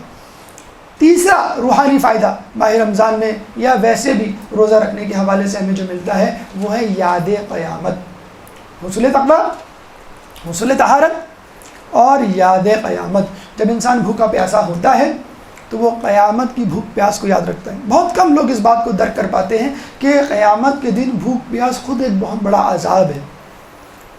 جہنم کے عذاب سے پہلے لوگوں کو کھڑا کیا جائے گا دھوپ میں، جس کے بارے میں کہا جاتا ہے کہ سوا نیزے پر ہوگا سورج، اور لوگ اپنے پسینے میں ڈوب رہے ہوں گے اور اپنے اپنے گناہوں کی مقدار کے حوالے سے وہ اس میں غوطے لگا رہے ہوں گے۔ کسی کے گناہ کم ہیں تو ٹخنوں تک پسینہ ہوگا، کسی کے گناہ زیادہ ہیں دھڑ تک پسینہ ہوگا، اور کسی کے بہت زیادہ گناہ ہیں تو وہ غوطے کھا رہا ہوگا اپنے پسینے میں، جس کی وجہ سے وہ بےتاب ہوگا، پریشان ہوگا۔ حتیٰ کہ وہ لوگ جن کا جہنم میں جانا ناگزیر ہے اور جن کو یقین ہے، جیسے کچھ اسٹوڈنٹ ہوتے ہیں ان کو یقین ہوتا ہے میں فیل ہو جاؤں گا، وہ یہ کہیں گے اے اللہ ہمیں جہنم کے عذاب سے جلد از جلد دوچار کر دے، کم از کم اس انتظار کے عذاب سے تو بچا۔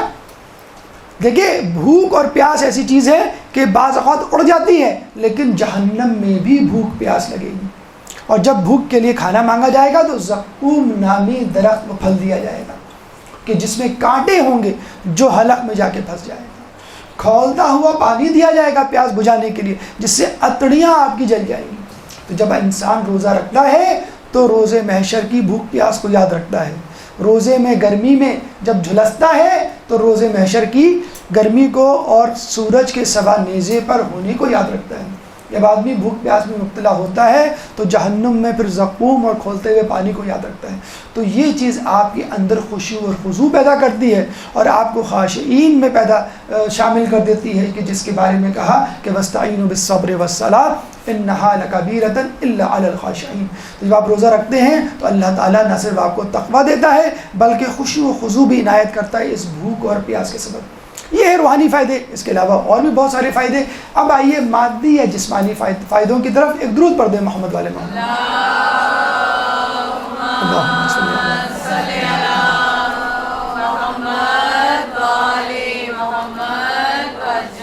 دیکھیے دو لفظوں میں آپ نے روزے کا فائدہ سنا۔ ایک جگہ ہم درس دے رہے تھے، لوگ طولانی گفتگو یا بور گفتگو سن کر جو ہے تنگ آ کے تو کہہ لیں گے بڑے صاحب فقط دو لفظوں میں روزے کا فائدہ بیان کر دیں، یعنی بیان کریں اور جائیں۔ تو ہم نے کہا قرآن کی صورت میں لعلکم تتقون، دو لفظوں میں روزے کا فائدہ، اور حدیث کی صورت میں صوموا تصحوا، یعنی روزہ رکھو اور صحت مند رہو۔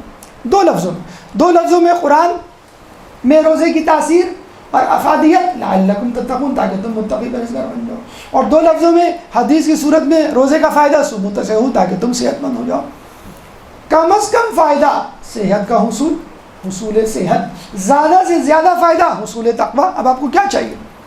تقویٰ چاہیے یا جسمانی صحت چاہیے، یا دونوں چاہیے؟ دونوں بھی ملیں گے۔ اللہ کنجوس نہیں ہے، اللہ نعوذ باللہ بخیل نہیں ہے، اللہ سب دینے کے لیے تیار ہے۔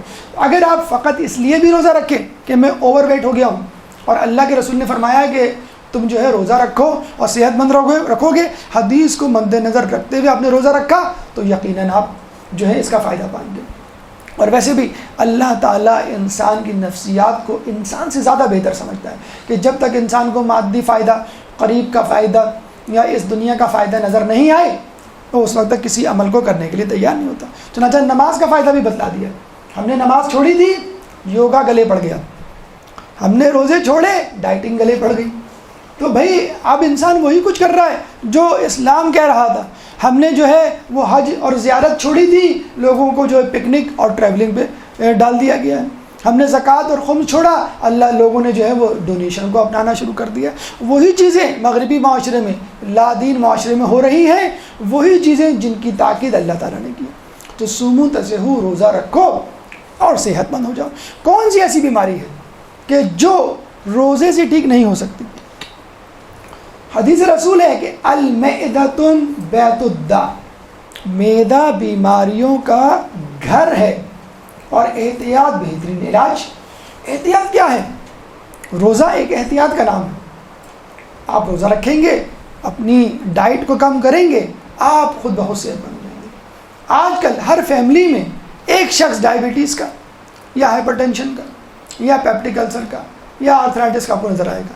یہ 3 4 5 بیماریاں آپ غور کریں اوور ایٹنگ سے پیدا ہوتی ہیں۔ ڈائبٹیز اوور ایٹنگ سے پیدا ہوتی ہے، hypertension overeating of the fat سے پیدا ہوتی، آرتھرائٹس اوور ویٹ کی وجہ سے آپ کے جوڑ آپ کا وزن نہیں سہار سکتے، پیپٹک السر اوور ایٹنگ یا مرچوں والے کھانے سے پیدا ہوتا ہے۔ تو آپ نے دیکھا کہ روزہ رکھنے سے کتنی بیماریاں بچ جاتی ہیں۔ ایک شخص ڈاکٹر صاحب کے پاس آئے، ان کو بلڈ پریشر کا مرض تھا، ڈاکٹر صاحب نے ان کو کافی دوائیاں دی لیکن وہ ٹھیک نہیں ہوئے، کہنے لگے ٹھیک ہے آپ اسپیشلسٹ کے پاس چلے جائیں۔ کچھ دنوں کے بعد آئے، کہنے لگا کیا ہوا؟ آپ اسپیشلسٹ کے پاس گئے، آپ نے دکھایا، کیا دوا دی اس نے، کیا مشورہ دیا؟ تو اس نے کہا اس پیشنٹ نے کہ میں جا نہیں سکا کیونکہ رمضان شروع ہو گئے، 15 دن ہو چکے ہیں، میں روزے رکھ رہا ہوں، ویسے مجھے کچھ محسوس تو نہیں ہو رہا۔ ڈاکٹر نے فوراً کا بلڈ پریشر چیک کیا تو پتہ چلا کہ ان کا بلڈ پریشر نارمل تھا۔ انہوں نے کہا دیکھا آپ نے کس وجہ سے آپ کا بلڈ پریشر ٹھیک ہوا؟ انہوں نے کہا بالکل یہ روزوں کی وجہ سے ٹھیک ہوا۔ لیکن کیا مطلب میں روزانہ سال بھر روزے رکھوں؟ روزانہ گولیاں کھانے کے لیے تیار ہے، روزانہ جاگنگ کرنے کے لیے تیار ہے، روزانہ پرہیز کرنے کے لیے تیار ہیں، لیکن روزانہ بلڈ پریشر، ڈائبٹیز ان سے بچنے کے لیے آپ روزہ رکھنے کے لیے تیار نہیں۔ تو یہ روزے کا وہ مقصد ہے جو اس وقت نقد یا کیش کی صورت میں آپ کو مل سکتا ہے۔ الیکسی سفرون کا واقعہ ہم پہلے آپ کو سنا چکے کہ کس طرح اس نے 40 دن کا جو ہے فاقہ کیا، اس کو روزہ کہہ لیجیے، فاقہ کہہ لیجیے، بہرحال کھانے پینے سے پرہیز کیا، اور کتنی بیماریاں اس کے جسم میں تھیں وہ ختم ہو۔ تفصیل درس میں موجود ہے، آپ چاہیں تو اس کو سن سکتے ہیں۔ اس کے بعد جو اہم ترین فائدہ، مادی فائدہ آپ کو ہوتا ہے وہ ہے معیشت۔ آپ کا خرچہ آدھا ہو جاتا ہے۔ ایک کھانا آپ نے ہٹا دیا، آپ کا کھانے کا خرچہ کم ہو گیا۔ اور ویسے بھی آپ دیکھیے گا، شاپنگ کا جی نہیں چاہتا آپ کو روزے میں، پارٹیز میں جانے کا جی نہیں چاہتا، کپڑے بنانے کا جی نہیں چاہتا، مطلب فقط یاد الہی میں آپ مصروف ہوتے ہیں۔ لیکن کچھ لوگ کہتے ہیں، بلکہ ابھی بھی کچھ لوگ ہنس رہے ہیں، کہہ رہے ہیں سر آپ کیسی بات کر رہے ہیں، روزے میں ماہ رمضان میں تو زیادہ جو ہے وہ خرچہ ہوتا ہے۔ تو بھئی آپ کو کس نے کہا، مجھے کس حدیث میں بتا دیجیے لکھا ہوا ہو کہ روزے میں خوب پکوڑے بناؤ، خوب سموسے بناؤ، خوب دہی بڑے بناؤ، خوب ڈٹ کے سحری کرو، خوب دن میں سو اور رات، کس حدیث میں لکھا ہے؟ دیکھیں، اگر سہولت درکار ہوتی تو اللہ کہتا ہے رات میں روزہ رکھو اور دن میں سو جاؤ یا دن میں اپنے کام کرو۔ اگر سہولت نہیں، سہولت ہی تو درکار نہیں ہے، عین فجر کے بعد مغرب سے پہلے یہ وہ وقت ہوتا ہے، چاہے عورت ہو یا مرد یا بچہ یا جوان، ہر کوئی اس وقت مصروف ہوتا ہے، مشغول ہوتا ہے۔ بچے جوان اپنے اسکولوں میں، کالجوں میں، آفیسز میں ہوتے ہیں، اور عورتیں جو ہیں وہ اپنے گھر کام کاج کو اپنا رہی ہوتی ہیں۔ مغرب کے بعد لوگوں کے سونے کا ٹائم ہوتا ہے، ان ایکٹیویٹی کا ٹائم ہوتا ہے۔ تو اللہ تعالیٰ اگر آپ کے لیے نہیں، اللہ تعالیٰ سہولت ہی تو نہیں چاہتا، اللہ تعالیٰ آپ کو بھٹی سے گزارنا چاہتا ہے۔ اللہ تعالیٰ اس کے باوجود اللہ کہتا ہے کہ اللہ تمہاری آسانی چاہتا ہے اور تمہارے لیے مشکل نہیں چاہتا۔ پہلے کی امت کے زمانے میں روزے بہت زیادہ سخت ہوا کرتے تھے، بلکہ رسول کے زمانے میں ابتدائی ایام میں افطاری نہیں تھی۔ اگر آپ سو گئے رات میں، اٹھ کے نہیں کھا سکتے تھے آپ، ٹھیک ہے، آپ نے افطار کی، کھانا کھایا، سو گئے، سونے کے بعد اگر آپ اٹھے سحری کے بعد، بلکہ سحری کے بعد تو آپ کھا ہی نہیں سکتے، سحری سے پہلے اگر آپ اٹھے تو آپ نہیں کھا سکتے۔ اچھا، ایک صحابی کے ساتھ ہوا بھی کہ وہ سوئے اور رات میں اٹھے، یعنی افطار کے بعد اگر کوئی سو جائے تو اٹھنے کے بعد کھانا الاؤ نہیں تھا۔ تو وہ انہوں نے سحری بھی شاید ملتا ہے کہ نہیں کی تھی، افطار سے پہلے سو گئے، جب اٹھے تو ٹینشن کہ یہ روزہ تو گیا اور اگلا روزہ بھی بغیر سحری افطار تک۔ پھر جو ہے یہ آیت اتری کہ تم رات میں کھا پی سکتے ہو، یعنی وہ چیزیں جو روزے میں دن میں ممنوع ہیں، جن سے روزہ ٹوٹ جاتا ہے، وہ آپ رات میں کر سکتے ہیں۔ یعنی مغرب سے لے کے سحری تک، فجر تک روزہ نہیں ہے، ہاں فجر سے لے کے مغرب تک روزہ ہے۔ یہ معیشت ہے، لیکن ہم نے اس کو مذاق بنا لیا ہے۔ یہ شریعت ہے، ہم نے اس کو جو ہے وہ ایک لطیفہ بنایا ہوا ہے کہ کھانے پکانے پہ توجہ ہے، مینیو پہ توجہ ہے۔ آپ ٹی وی کھول کے دیکھ لیجئے، پورا وقت ریسیپی، 10 قسم کے پکوڑے، 10 قسم کے سموسے، 10 قسم کی بریانی وغیرہ وغیرہ۔ اگر یہی ٹائم خوف الہی، تقوی، روزے کے فضائل، ماہ رمضان کی برکتیں، تفسیر قرآن، وہ بھی دیتے ہیں، لیکن آٹے میں نمک کے برابر اگر یہی وقت ماہ رمضان کے حوالے سے، تقوی کے حوالے سے، خود سازی کے حوالے سے اگر دیے جائیں تو انسان کی جسے کہتے ہیں کہ نیکیوں میں کتنا زیادہ اضافہ ہو۔ لیکن بالکل الٹ معاملہ چل رہا تھا۔ ابھی ہم نے BBC پہ تقریباً 25-30 آرٹیکل دیکھ ڈالے ہوں گے کہ بھئی دیکھیں ان لوگوں نے ہمارے روزے والے کیا لکھا ہے۔ یقین کیجئے 25-30 آرٹیکل میں سوائے روزوں سے کھانے پینے سے متعلق، سوائے مہنگائی سے متعلق، سوائے ٹی وی کے مغلظات یا ٹی وی کے حرام پروگراموں سے کچھ بھی نہیں لکھا ہوا تھا۔ اب اس میں ان کو مورد الزام ٹھہرانے کا کوئی فائدہ نہیں۔ بھئی یہ وہی تو بتلا رہے ہیں جو مسلمان کر رہے ہیں، جو ہم کر رہے ہیں۔ ہم کیا کرتے ہیں؟ ہم بھی تو رات بھر ٹی وی کے آگے بیٹھے ہوئے ہوتے ہیں۔ ہمارے بچے، ہمارے جوان رات بھر کرکٹ ٹورنامنٹ، فٹ بال ٹورنامنٹ میں مصروف ہوتے ہیں، اور خواتین جو ہے دن بھر وہ سو رہی ہوتی ہیں۔ تو ہم یہی تو کر رہے ہیں، یہی جو ہے وہ دکھایا جا رہا ہے۔ معیشت کے حوالے سے ہے کہ یہ آپ کی معیشت کو آدھا کرتا ہے اگر آپ چاہیں، لیکن مسلمان بالکل اس کا الٹا کریں۔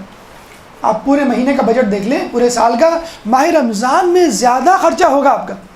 خود سعودی عرب کے تحقیقاتی ادارے نے یہ تحقیق کر کے یہ بات بتلائی ہے، ہمارے یا کسی اور ادارے نہیں، ان کے اداروں نے، کہ سعودی عرب میں ماہ رمضان میں جتنا کھانے کا ضیاع ہوتا ہے اتنا کسی مہینے میں نہیں ہوتا۔ ایک تہائی کھانا ماہ رمضان میں کوڑے کرکٹ کی نظر ہو جاتا ہے، 12 لاکھ ریال کا اسراف ہوتا ہے، 1 کروڑ اور چند لاکھ پاکستانی روپے جو ہے وہ ضائع ہو جاتا ہے۔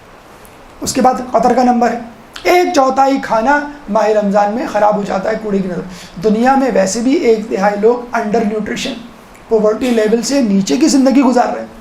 تو مومن کو اللہ نے ایک موقع دیا کہ تم ماہ رمضان میں اپنی معیشت کو درست کرو اور اپنا خرچہ آدھا کرو۔ مومن جو ہے اس میں خرچہ بڑھانے پہ تلا ہوا۔ کتنا ٹرینڈ بن گیا ہمارے یہاں، اب تو آپ فون کریں سموسے آپ کے گھر میں موجود، مطلب سموسے تک کی جو ہے وہ ہوم ڈلیوری ہو رہی ہے۔ BBC جو ہے اپنی ویب سائٹ پہ لاہور کے ایک سموسے والے کا تذکرہ کرتا ہے کہ ماہ رمضان میں وہ روزانہ 5000 سموسے فروخت کرتا ہے ایک دن میں۔ 5000 سموسے، مجھے نہیں معلوم ایک سموسہ کتنے کا ہے، غالباً شاید 10 روپے یا 20 روپے کا ہوگا۔ آلو والا جو ہے وہ شاید 10 روپے کا ہوگا، 20 روپے کا ہوگا۔ 20 روپے اگر آپ رکھ لیں، 20 ضرب 5000 کتنے پیسے بنے؟ 1 لاکھ، 1 لاکھ روپے ایک دن میں، ایک دن میں 1 لاکھ روپے۔ کاش ہمارا بھی ٹھیلا ہوتا، ہم بھی سموسے بناتے، 1 لاکھ کما کے پورے سال سو جاتے۔ 30 دن میں 30 لاکھ، اس کا کتنا خرچہ ہوتا ہوگا؟ اچھا دکان نہیں تھی اس کی، ٹھیا تھا، ٹھیلا تھا، ٹھیلا، دیکھ لیں آپ جا کے، ابھی بھی اس پہ ہوگا۔ بہرحال ابھی اس کی کوئی کمپین نہیں چلا رہے، آپ یہ سمجھیے گا، لیکن کہنے کا مقصد یہ ہے کہ اتنے بڑے معتبر میڈیا کی ویب سائٹ پہ سموسوں کا، کھانوں کا، ٹی وی کے علم ولم فضول قسم کے پروگرامات کا تذکرہ۔ اس کا مطلب کیا ہوا کہ مومن بس انہی کاموں میں مصروف ہے۔ مومن جو ہے بس اسی میں لگا ہوا ہے، پیٹ پوجا میں لگا ہوا ہے۔ اس کو یہ نہیں فکر ہے کہ میں سحری سے لے کے افطار تک کا وقت کیسے گزاروں، اس کا تو انتظام کر لیا اس نے سونے کی صورت میں۔ افطار سے لے کے سحری تک کا وقت، دن میں کھانا پینا حرام ہے، تو گویا اس نے سمجھ رکھا ہے کہ مغرب کے بعد ہر وقت کھانا واجب ہے۔ لوگ آ رہے ہیں، فریج کا دروازہ کھول کے جو ملا منہ میں ہڑپ کر لیا، کیبنٹ کھولا جو ملا ہڑپ کر لیا، پکوڑے سمے سے جو بچے وہ آپ نے ہڑپ کر لیے۔ ایک شعر اس موقع پہ یاد آ رہا ہے، زندگی میں 2 ہی سموسے تھے جو میں نے کھا لیے، ایک تیرے آنے سے پہلے، ایک تیرے جانے کے بعد۔ غالباً آپ نے یہ شعر سنا ہوا ہے۔ ایک درود پڑھ دیں محمد والے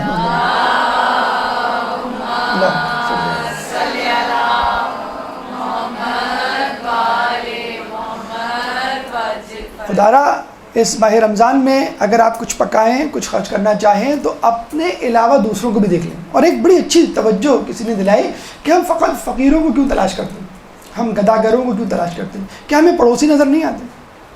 نہیں، پڑوسی ناراض ہو جائیں گے کہ ہمارے پاس نہیں ہے کھانے کو۔ کیا ہمیں رشتہ دار نظر نہیں آتے؟ کیا کپڑے خریدتے وقت ہم نے سوچا کہ ہمارے رشتہ داروں میں کوئی ایسا رشتہ دار، غریب رشتہ دار ہے کہ جس کے بچوں کے کپڑے نہیں بنے؟ دیکھیں، جو منہ سے مانگے اس کو دینا زیادہ ضروری ہے، یا جو شرمندگی کے مارے نہ مانگے اس کو زیادہ دینا ضروری ہے؟ ٹھیک ہے، وہ بھی فقیر ہے، وہ بھی فقیر ہے، لیکن آپ یہ تو دیکھیے وہ فقیر تو اسی حالت میں، اسی پھٹے پرانے کپڑے میں، اور اس کا تو پروفیشن بن چکا ہے مانگنا۔ لیکن اگر آپ کا کوئی غریب رشتہ دار ہے جو پروفیشنل بیگر نہیں ہے، وہ کسی وجہ سے، بے روزگاری کی وجہ سے یا کسی کام کی وجہ سے وہ نہیں مانگ سکتا، اگر وہ مانگتا ہوتا بھی تو مانگ چکا، اب بار بار کیا مانگنا؟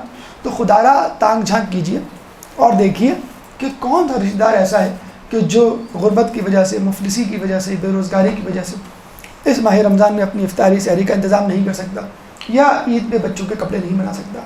تحفے کی صورت میں دے دیجیے، بہانہ بنا کے دیجیے کہ بھی فلاں دن ہم برتھ ڈے میں نہیں آئے تھے تو یہ تحفہ ہے، بھول گئے تھے، بچوں کے امتحان ہو رہے تھے، ہم اس میں مشغول تھے۔ ضروری نہیں ہے کیا کہ بھئی اپنے بچوں کے لیے رکھ لو، بڑے پرانے کپڑے پہن کے گھومتے ہیں، نہیں، یہ اس کی شان کے خلاف ہو جائے گا اور اس کی عزت کو ٹھیس لگے گی۔ کوئی بہانہ بنا کے کہ بچوں کے آج کل ویسے امتحان کا زمانہ ہے، آپ پاس ہونے کا بہانہ بنا سکتے ہیں کہ بھئی تمہارے بچوں نے ماشاءاللہ امتحان میں کامیابی حاصل کی، یہ ہماری طرف سے گفٹ ہے۔ کوئی بھی گفٹ جوڑوں کی صورت میں یا جو ہے پیسوں کی صورت میں، اینولپ کی صورت میں آپ دے دیں۔ تو اگر آپ بھوکے رہتے ہیں تو ان لوگوں کی بھوک کو یاد رکھیں جو بھوکے تو ہیں لیکن بیچارے شرمندگی کے مارے کچھ مانگتے نہیں۔ اس کے بعد جو اہم فائدہ جو اس وقت جدید تحقیقات سے مربوط ہے وہ ہے ذہنی فائدہ، یا یوں سمجھ لیجیے خود سازی والا فائدہ۔ پوری دنیا میں اس وقت ریسرچ ہو رہی ہے کہ انسان اپنی قابلیت، اپنی استطاعت کیسے بڑھائے۔ پوری دنیا میں اس پہ ریسرچ ہو رہی ہے کہ آدمی اپنی قوت ارادی کیسے بڑھائے۔ روزہ بہترین طریقہ ہے اپنی قوت ارادی بڑھانے کا۔ بھائی دیکھیے آپ کو عام دنوں میں کہا جائے کہ کھانا آدھا گھنٹہ لیٹ ملے گا، آپ جو ہے وہ آسمان پہ اٹھا لیتے ہیں گھر کو، اور آپ کو کھانا کہا جائے کہ 14 گھنٹے بعد ملے گا، آپ خاموش رہتے ہیں کہ بھائی آپ روزہ ہے ہمارا۔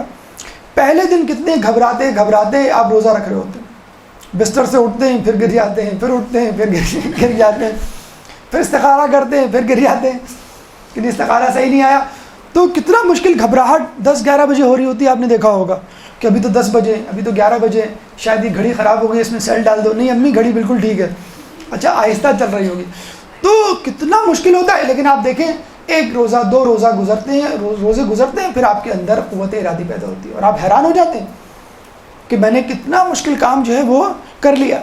پھر آپ روزہ رکھنا شروع کرتے ہیں تو آپ کے اندر ایک خود اعتمادی پیدا ہوتی ہے۔ پھر بعض اوقات یہ بھی ہوتا ہے کہ آپ بغیر سحری کے روزہ رکھ لیتے ہیں، یعنی عادتاً نہیں، سحری چھوٹ گئی تو آپ گھبراتے نہیں، کوئی بات نہیں، اگر میں نے 14 گھنٹے بغیر روزے کھانے پینے کے گزارے تو ٹھیک ہے، 20 گھنٹے بھی میں گزار سکتا ہوں۔ بلکہ ناروے میں، فن لینڈ میں، کینیڈا کے کچھ کنٹریز میں، انگلینڈ میں 19 اور 20 گھنٹے کے روزے، تو وہاں بچے روزے رکھتے ہیں، 13 سال کے بچے، 14 سال کے بچے جو ہیں وہ روزہ رکھ رہے ہوتے ہیں۔ خیر کراچی کے باشندے بھی کچھ کم جمع مردی کا مظاہرہ نہیں کرتے، 6 گھنٹے کی لوڈ شیڈنگ میں کوئی روزہ رکھ کے تو دکھائے۔ کینیڈا والا آئے یہاں پر اور انگلینڈ والا یہاں پر آئے اور بولٹن مارکیٹ اور صدر کا ایک چکر لگا کے آئے روزے کی حالت میں، یا چولہے کے قریب جو ہے وہ جا کے پکوڑے پکا کے دکھائے، اور جب پکوڑے پک کے آ جائیں کہا جائے کہ اس میں نمک کم ہے دوبارہ بناؤ، تو دوبارہ بنا کے دکھائے۔ تو بہرحال یہ تو بہرحال داد تو دینی چاہیے مردوں کی جمع مردی کی بھی اور عورتوں کی جمع مردی کی بھی، کہ وہ جو ہے وہ ڈٹی ہوئی ہے کہ نہیں ہمیں روزہ رکھنا ہے، اسی گرمی میں رکھنا ہے، اسی لوڈ شیڈنگ میں روزہ رکھنا ہے۔ اور حجاب کرتے ہوئے کچھ جگہوں پہ ہے جوائنٹ فیملی سسٹم ہے اور خواتین جو ہے مکمل حجاب میں ہوتی ہیں، اسی حجاب میں وہ 3-4 گھنٹے جو ہے وہ چولہے کے قریب کھڑی رہتی ہیں۔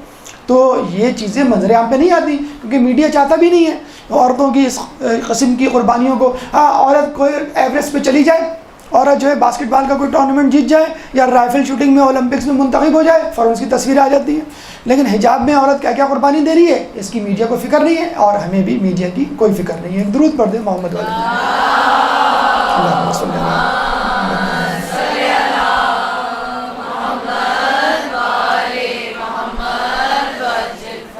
قوت ارادی، خود اعتمادی، اور سب سے اہم چیز مستقل مزاجی۔ 30 دن تک روزہ رکھنے کا مطلب ہے کہ آپ نے کوئی جوش میں روزہ نہیں رکھا، آپ نے ہوش میں روزہ رکھا۔ اگر جوش میں روزہ رکھا ہوتا تو 1 دن رکھتے، 2 دن رکھتے اور پھر سمندر کی جھاگ کی طرح بیٹھ جاتے۔ 30 دن مسلسل رکھا، کوئی مذاق کام نہیں ہے۔ اس کے بعد آپ کے اندر جو خود اعتمادی پیدا ہوگی اس کو آپ استعمال کر سکتے ہیں۔ یہی ہمارا مسئلہ ہے، بچوں کو سمجھائیے اور خود سمجھیے کہ بچہ جب امتحان میں کہتا ہے میں ٹی وی دیکھوں گا، تو آپ کہتے ہیں کہ بیٹا آپ کو اپنے اوپر کنٹرول نہیں ہے۔ ماہ رمضان میں چیزیں آپ کے سامنے ہوتی تھی، آپ نہیں کھاتے تھے، کیوں؟ آپ کا روزہ ہے۔ تو اگر آپ کا چھوٹا بہن بھائی ٹی وی دیکھ رہا ہے تو بیٹا اس کا امتحان نہیں ہے، آپ کا تو امتحان ہے۔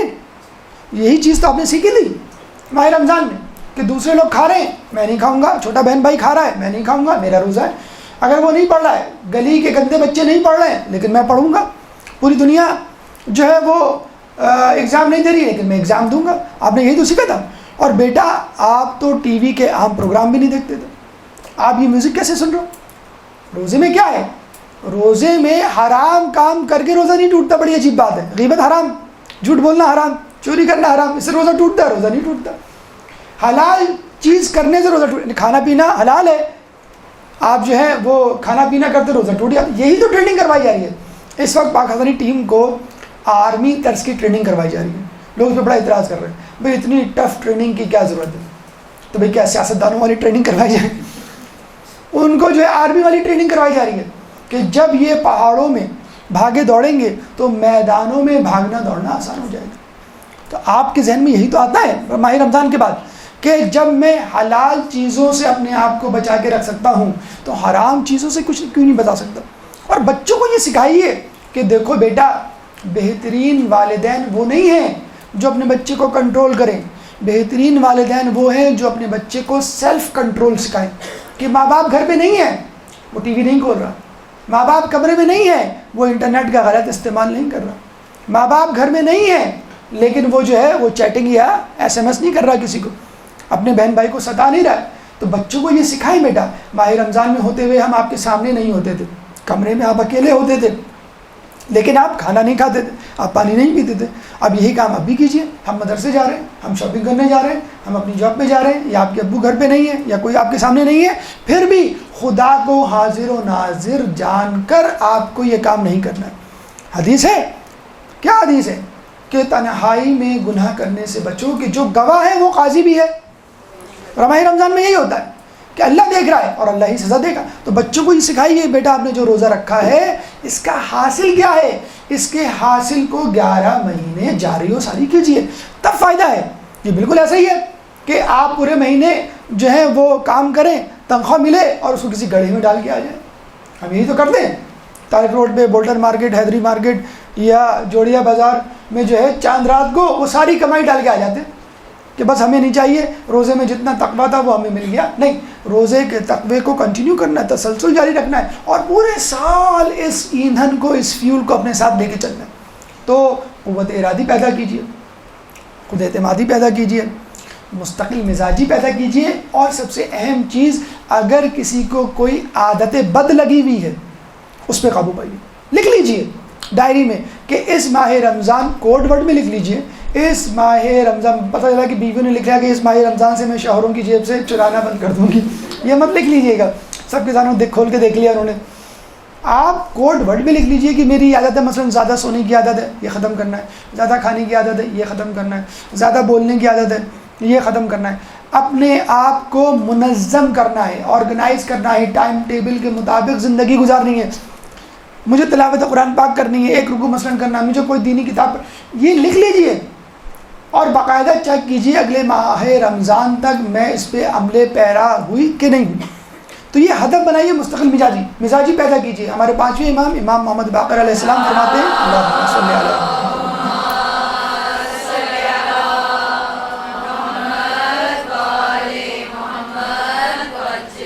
اللہ کو وہ کام پسند ہے، وہ نیکی پسند ہے جو قلیل ہو مگر مسلسل ہو.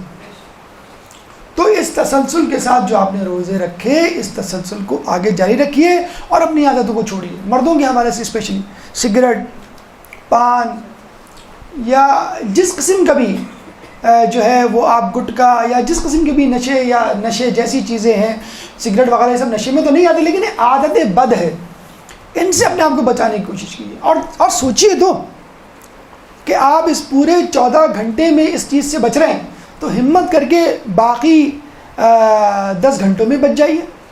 لیکن ہمارے یہاں تو عجیب وہی اصول دیکھنے میں آتا ہے کہ بھئی اذان ہوئی کہ نہیں ہوئی، ہاں وقت ہو گیا، اچھا ٹھیک ہے، اللہم لک صمت وعلی رزقک افطرت وعلیک توکلت. تو اس طرح جب آپ روزہ کھولیں گے تو کیا آپ کی سگریٹ نوشی یا دیگر چیزوں کی، میں ہر قسم کی عادتوں کی بات کر رہا ہوں، چاہے وہ زیادہ چائے پینے کی عادت ہو یا چائے پینے کی عادت ہو، جس عادت سے آپ تنگ ہیں. دیکھیے کچھ عادتوں سے لوگ تنگ نہیں ہوتے، لیکن کچھ لوگ کچھ عادتوں سے تنگ ہوتے ہیں کہ یہ عادت میری بولنے کی بہت بری، کیونکہ میں جب بھی بولتی ہوں برا بولتی ہوں، طنز کرتی ہوں، تحقیر کرتی ہوں، غیبت کر جاتی ہوں، کسی کا دل دکھا جاتی ہوں. اور کچھ لوگ ہیں ٹھیک ہے بولتے ہیں لیکن غلط نہیں بولتے. تو جو بھی عادت ہے اس کو لکھ لیجئے کہ مجھے اس ماہ رمضان میں ختم کرنا ہے. تو روزہ روحانی ارتقاء کا نام ہے، روزہ جسمانی بقا کا نام ہے، روزہ خود سازی کا پیغام ہے. اب آپ کے اوپر ہے کہ آپ کس قسم کے روزے کی چوائس کرتے ہیں، کس قسم کے روزے کو اپنے لیے سلیکٹ کرتے ہیں. علماء اعلان فرماتے ہیں کہ ایک روزہ عوام الناس کا روزہ ہے، یعنی کھانے پینے سے پرہیز. ایک روزہ خواص الناس کا روزہ ہے، یعنی اعضاء جوارح کو گناہوں سے بچانا، یعنی غیبت نہیں کرنا، میوزک نہیں سننا، کسی کا دل نہیں دکھانا. اور ایک روزہ وہ ہے کہ جس میں گناہ کا خیال بھی دل میں نہ آئے، وہ ہے مقربین کا روزہ. آپ کہتے ہیں نا بس افطار گزر جائے، پھپھو کو آنے دو، دیکھ لوں گی، فون کروں گی، ان کو ایسی سناؤں گی. افطار کا انتظار کیا جاتا ہے، بیٹا یہ پروگرام آ رہا ہے ذرا اس کو ریکارڈ کر لو. کیوں؟ بیٹا میرا بھی روزہ ہے، میں افطار کے بعد دیکھ لوں گی. تو بھئی یہ کیسا روزہ ہے کہ آپ انتظار کر رہے ہیں کہ جب افطار ہو جائے گی تو میں یہ کام کروں گا، یا ماہ رمضان گزرنے دو. ہمارے یہاں سیاسی سرگرمیاں معطل ہو جاتی ہیں، کیوں کہ بھئی ماہ رمضان چل رہا ہے، ماہ رمضان کی بات کریں گے. تو روزے کے تسلسل کو جاری رکھیے، خود اعتمادی قوت ارادی کو پیدا کیجیے اور اس کو استعمال کیجیے. اور مقربین کے روزے کا ٹارگٹ رکھیے، انشاءاللہ خواص الناس عوام الناس کا روزہ مل جائے گا۔ اور مولا کائنات حضرت علی ابن ابی طالب فرماتے ہیں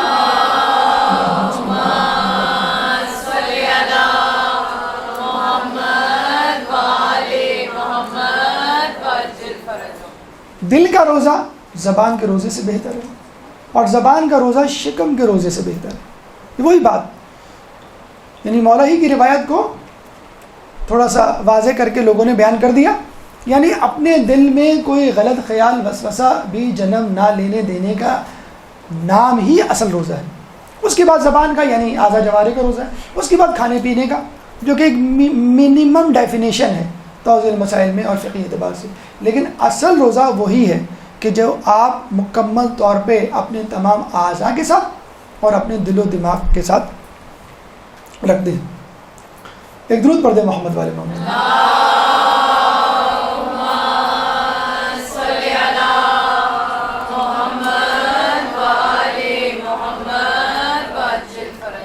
لیکن پتہ نہیں کیوں آج ہم یہ سب باتیں لے کے بیٹھ گئے، کرنا کرانا تو کچھ نہیں ہے۔ رمضان آئے گا گزر جائے گا، وہی ڈھک کی 3 بات، مرغی کی 1 ٹانگ، کتے کے دم، تیڑی کی تیری۔ آپ کے لیے بھی آپ کے لیے نہیں کہہ رہا، سوری میں اپنے لیے کہہ رہا ہوں۔ پتہ نہیں کیوں رمضان رمضان رمضان، فائدے فائدے فائدے، ثواب ثواب ثواب، کرنا کرانا کچھ نہیں ہے، صرف باتیں کرنی ہے، گفتن نشستن برخاستن۔ اصل مسئلہ کیا ہے؟ ابھی یہی بات ہو رہی تھی آنے سے پہلے کہ کیا مسئلہ ہے کہ ہم تتقون والی منزل پہ نہیں پہنچ پاتے، اتنی باتیں کرتے پھر وہیں پہ۔ ایک بھلے معنی سے بڑی اچھی بات کی جو ہم نے پڑھی کسی جگہ، کہ ہم نے ماہ رمضان میں خدا کو ماں سمجھ رکھا ہے۔ امی السلام علیکم، وعلیکم السلام، بیٹا جیتے رہو، امی ذرا دعا کیجیے گا آج میرا پیپر ہے، جی بیٹا کیوں نہیں، تم ضرور پاس ہوگی۔ امی ذرا سر پہ ہاتھ پھیر دیجیے، آج میرا انٹرویو، امی نے سر پہ ہاتھ پھیرا، آپ بال سیٹ کرتے ہوئے انٹرویو دینے پہنچے۔ امی آج کل کچھ کرنے کا جی نہیں چاہتا، نظر اتارتے ہیں، ہاں بیٹا مرچیں لے آؤ، مرچیں والی نہیں انڈے والی نظر اتارتے ہیں، وہ تو آپ اتار چکی ہیں، کسی اور طریقے سے اتاریں۔ تو ماں سے فائدہ ہر قسم کا سمیٹا جاتا ہے، اور ماں اگر کوئی کام کہہ دے، بیٹا ذرا ٹی وی آہستہ کر دو، امی بس لاسٹ اوور ہے، بیٹا یہ کتنے اوور ہو گئے، یہ لاسٹ اوور چل رہا ہے تمہارا، پتہ چلا یہ ٹائی ہو گیا میچ اور سپر اوور میں بات چل گئی آدھا گھنٹہ اور، بیٹا نماز کا وقت ہو گیا ہے، نماز پڑھ لو، امی بس تھوڑا سا ہوم ورک رہ گیا، بس یہ ختم ہوا، میں نے نماز پڑھی۔ بیٹا اتنی دیر سے گھر آتے ہو، رات گئے، گھر دیر سے آنا اچھی بات نہیں، جلدی آ جائے کرو۔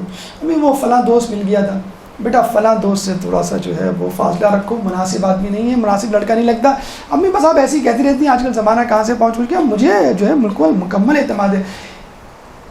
حرام ہے جو ماں کی کسی ایک بات پر عمل کیا جائے، ماں کو مسلسل ٹالا جاتا ہے دعائیں لینے کے لیے، آشیرواد لینے کے لیے، رحمتیں برکتیں سمیٹنے کے لیے، حج مقبول کا ثواب لینے کے لیے، اس کو دیکھا جاتا ہے، اس کے ہاتھ چومے جاتے ہیں، لیکن اس کی جڑیں کاٹی جاتی ہیں، جو ہے اس کو جو ہے وہ تکلیف دی جاتی ہے۔ ہم نے خدا کو ماں سمجھ رکھا ہے کہ ماں کبھی بھی نہیں ہمارا برا چاہیے، ماں جہنم میں جلا سکتی ہے، کبھی آگ میں جلتا ہوا دیکھ سکتی ہے۔ تو عزیزان گرامی سمجھ لیجئے کہ خدا ماں نہیں ہے، ماں خدا کی طرح ہو سکتی ہے، خدا ماں کی طرح نہیں ہو سکتا، کیونکہ ماں تو مجبور ہے، خدا تو مجبور نہیں ہے، وہ انتظار کرتا ہے ماں کی طرح۔ ماں چپکے سے بیٹھی ہوئی ہے خاموش کونے میں، انتظار کر رہی ہے کہ کب میرا بچہ راہ راست پر آئے۔ تو ہم نے یہی سمجھ رکھا ہے خدا بھی بس اس طرح چپکے سے بیٹھا ہمیں دیکھ رہا ہوگا، کب میرا بندہ راہ راست پر آئے، اگر نہیں آیا تو کوئی بات نہیں، کھانا تو پھر بھی دے گی، اور اللہ بھی ہمیں قیامت کے بعد اللہ اپنا روپ بدل لے گا، نعوذ باللہ روپ نہیں بدلے گا، لیکن ہماری زبان میں جس کو آپ ماں کی طرح مجبور سمجھ رہے ہیں وہ مجبور نہیں ہے، اس نے مہلت دی ہوئی ہے، وہ اپنے اصول کے ہاتھوں مجبور ہے، ورنہ قیامت میں وہ حساب کتاب لے گا کہ آپ کو ماں کیا نانی یاد آ جائے۔ بہلول دانا ایک دفعہ بازار میں بیٹھے ہوئے تھے، کوئی سامنے سے گزرا، کہنے لگے کہ بہلول کیا کر رہے ہو؟ تو بہلول نے کہا خدا اور بندے کے درمیان مصالحت کروا رہا ہوں۔ کیا ہوا؟ مصالحت نہیں ہو سکی۔ کیوں نہیں ہو سکی؟ خدا تو تیار ہے، بندہ تیار نہیں۔ کچھ دنوں کے بعد وہی بہلول قبرستان میں بیٹھے ہوئے تھے، بہلول کیا کر رہے ہو؟ خدا اور بندے میں مصالحت کروا رہا ہوں۔ کیا نتیجہ نکلا؟ وہی جو کل نکلا تھا۔ کیوں؟ کل بندہ تیار نہیں تھا، آج خدا تیار نہیں۔ تو خدا را لعلکم تتقون کے فلسفے کو سمجھ لیجئے، اس پہ عمل کر لیجئے، ورنہ یا لیتنی کنت ترابا کہنا پڑ جائے گا۔ وما علینا الا البلاغ۔ ایک درود پڑھ دیں محمد والے محمد۔